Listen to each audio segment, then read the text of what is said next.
Oggi in TV impazzano i bambini o i ragazzini. Ti sei chiesto quali sono stati i primi bambini superstar del mondo? Oggi te ne parlo e per tornare indietro nel tempo devi tuffarti nel mio mondo.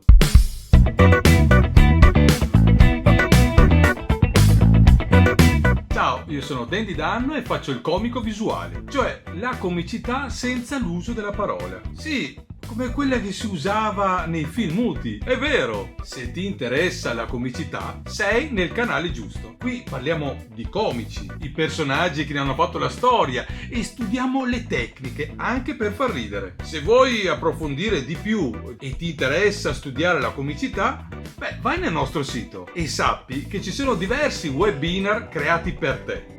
Ma oggi io ti parlo di loro. Chi sono? Ma sono Little Rascal, gli Our Gang. In Italia erano conosciuti come le simpatiche canaglie. La maggior parte delle persone della generazione Baby Boom alla generazione X conosce bene questi cortometraggi comici dai loro spettacoli in televisione. Anche se li abbiamo visti alla TV negli anni 70-80, sono stati creati negli anni 30. Pensa che la serie è iniziata nel 1922 e durarono fino al 1944. 22 anni, superando tutti! Our Gang gode del primato di essere la serie di cortometraggi comici più duratura nella storia del cinema. Our Gang, o le simpatiche canaglie, è iniziato con Sunshine Sammy Morrison, un bambino afroamericano. Sì, pensa che ha iniziato a lavorare con Harold Lloyd e Snap Pollard nei cortometraggi di Al Roche, come una specie di mascotte nel 1919. È lui sulle spalle degli Lloyd in Number Please, per esempio. Nel 1922 Roche ebbe l'ispirazione di costruire un'intera banda intorno a lui e altri bambini furono reclutati per il lavoro. Mary Corman, dai capelli ricci, Mickey Daniels, dal viso lentigginoso, Jack Davis, il cognato di Harold Lloyd, Jackie Condon, dai capelli selvaggi, il corpulento Joe Cobb e Allen Farina Hoskins. Il loro compagno fedele era un cane, Pete the Pup. La maggior parte delle persone non sa che la serie è stata originariamente creata sotto la supervisione di Charlie Chase e lo staff che gli scriveva gli episodi includeva futuri grandi come Frank Capra, Leon McCarey, Frank Toshlin e Walter Lantz, tra i molti altri. Al Roche era già stato l'ideatore del mitico duo Staglio e Olio, un bel dire, e di alcuni corti di Charlie Chaplin tra il 1914 e gli anni 20.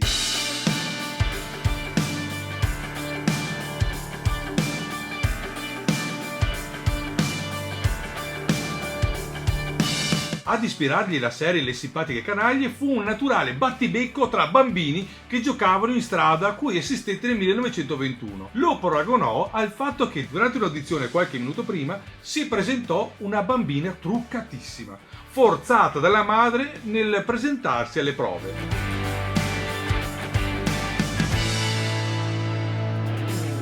Sì, hai ragione. Come vedi, anche 100 anni fa esistevano gli stessi problemi. Non cambieremo mai.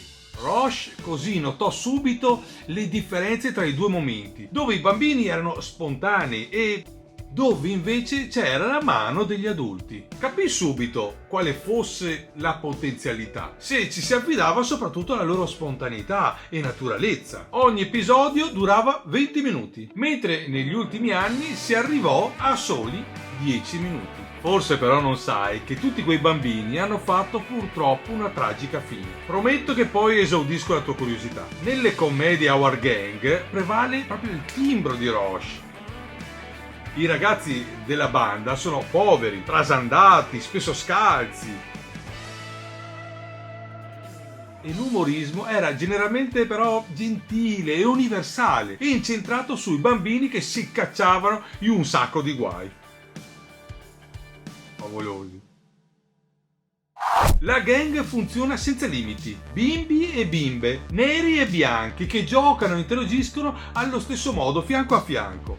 Ti ricordo che all'epoca c'erano molti problemi di razzismo. I bambini sono innocenti, ignari degli atteggiamenti bigotti che avranno quando diventeranno adulti. Una lezione di vita all'epoca, dove le diversità erano molto forti. I talkie e la depressione sono arrivati all'incirca nello stesso momento. La loro comicità era naturale, bambinesca e molto slapstick. Ma condotti da Hall, questi bambini venivano guidati alle tecniche comiche che studiamo ancora oggi costantemente anche noi nei nostri corsi. E ti dico che ancora oggi loro fanno ridere.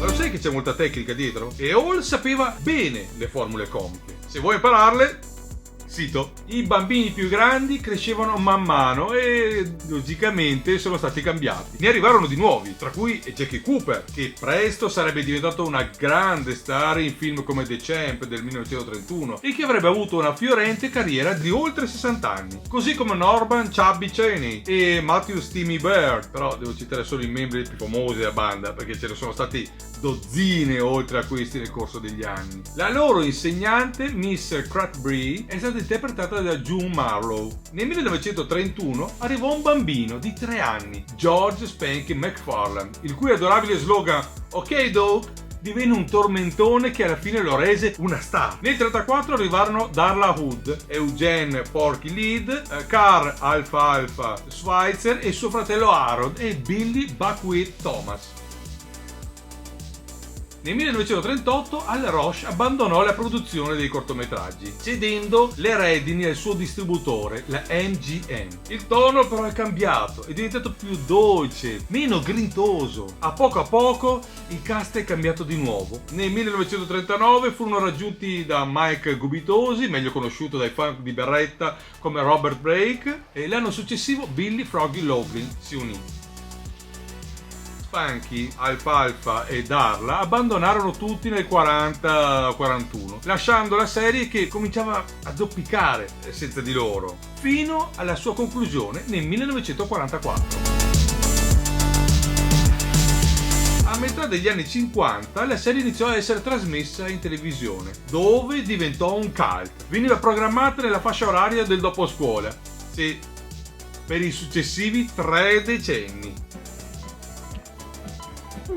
Complimenti socio, è stato un gioco da ragazzi. Ma che fine hanno fatto? Qui è la parte dolente. George McFarlane è morto a 64 anni per arresto cardiaco, ma oltre a questa serie TV non è mai riuscito a mantenere la propria fama ed è scomparso nell'anonimato. Alpha Alpha, cioè Carl Schweitzer, fu protagonista per 6 anni. Lui invece ebbe altri ruoli importanti oltre la serie, ma nel 59, durante una lite, morì da un colpo di arma da fuoco. Aveva 32 anni. Darla Hood era la bambina più riconosciuta. Morì di epatite a 47 anni. Scotty, che fu logicamente Scotty dal 34 al 36, morì a 38 anni per overdose di barbiturici. Chubby. Norman Cheyney fu il simpaticone Chubby. Soffriva di una grande forma di obesità nella vita reale e perse la vita per una conseguenza di un'operazione chirurgica. Sì, per diminuire il peso. Aveva 18 anni. Weezer. Robert Hutchins nel 1945 morì a soli 20 anni in un incidente aereo.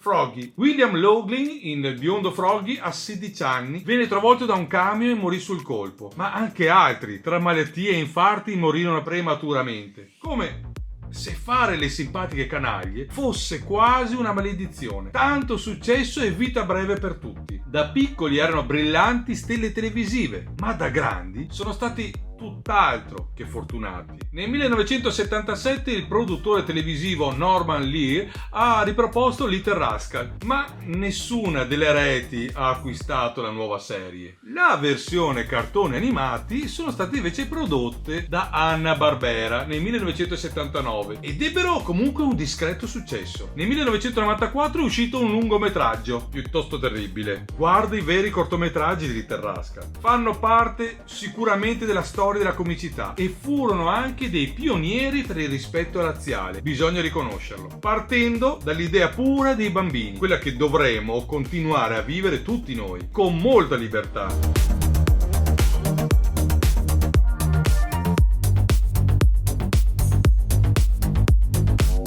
video ti sia piaciuto, fammelo sapere con un bel like e davvero mi piacerebbe mi dicessi la tua. Li hai conosciuti o visti prima di questo video? Sì? No? La cosa importante è che li guardi. Trovi molto su YouTube e su altri canali, ma anche che non ti perdi il prossimo episodio. Iscriviti e aziona la campanella. A presto e lascia un commento.